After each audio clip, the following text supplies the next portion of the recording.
UP में Rohingya और बांग्लादेशियों पर चल रही तेज कार्रवाई के बीच सपा प्रवक्ता मनोज यादव ने सरकार पर निशाना साधा है। उन्होंने कहा है कि बीजेपी अब ड्रामा कर रही है, क्योंकि पिछले 8.5 सालों में ये लोग यूपी में आए तो आए कैसे? बॉर्डर फोर्स तो केंद्र सरकार के अधीन है, तो पिछले 11 सालों में इन्हें अंदर आने किसने दिया? इसका जवाब बीजेपी को देना चाहिए। मनोज यादव ने आरोप लगाया है कि पहले बीजेपी इन्हें अंदर घुसने देती है और बाद में अपनी राजनीति चमकाने के लिए बाहर निकालने की बात करती है। देखिए उन्होंने डायनामाइट न्यूज के साथ खास बातचीत में क्या कहा। क्या कोई मुहूर्त देख रहे थे योगी आदित्यनाथ, या पंडित जी ने विचार के कहा था कि जब SIR होगा तब धरपकड़ करना और 8.5 साल में किसी नशे में मस्त रहना, चूर रहना, ऐसा कुछ था क्या? शुभ मुहूर्त की तलाश में योगी आदित्यनाथ और बीजेपी के लोग जीभ लपलपा रहे हैं और किस तरह ध्रुवीकरण किया जा सके। हाँ, मुझे तो बड़ा ताजुब होता है। 11 साल से भारत में RSS और बीजेपी की सरकार है, डबल इंजन की सरकार है, और कैसे कोई आ सकता है भारत में ऐसे?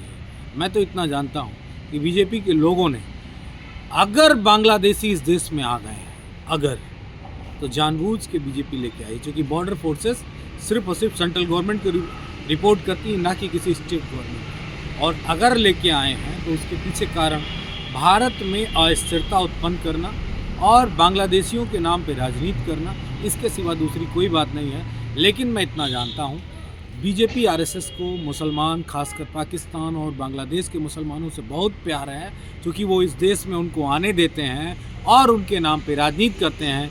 देश के जो पिछड़े दलित उनको वोट देते हैं, उनके लिए वो कुछ भी नहीं करते हैं। मेरे ख्याल से इससे घटिया सोच किसी भी राजनीतिक दल की भारतवर्ष में ना थी, ना है, ना होगी। यूपी कैबिनेट ने कल एक फैसला किया है कि जो उत्तर प्रदेश की जेलें हैं उसमें जो भी कैदी हैं उनसे जाति आधारित कोई भी काम नहीं कराया जाएगा।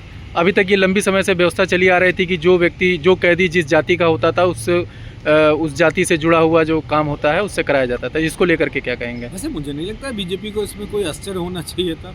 अरे, जाति आधारित काम तो पिछड़े और दलित वर्ग का बटा है, सवर्णों को तो बटा नहीं।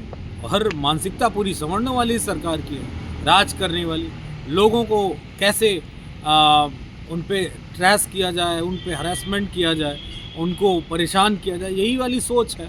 तो मुझे लगता है जेल में लगता है कुछ लोगों को कुछ और ही करने पड़ रहा है, इसी वजह से ऐसा नियम कानून बनाया गया है। मुझे नहीं लगता है कि वहाँ पे जेल में जो लंबी सज़ा के लोग होते हैं, चाहे जिसको बढ़ाईगिरी आती बढ़ाईगिरी करता है, कारपेंटिंग का काम कर लेता है, जिसको कुछ और आता है वो कर लेता है, अपने हुनर के हिसाब से लोग काम करते हैं। लेकिन जातीय वाली बात तो RSS और मनवादियों ने बनाई थी, समाजवादियों ने तो बनाई नहीं ना, बाबा साहब ने बनाई है।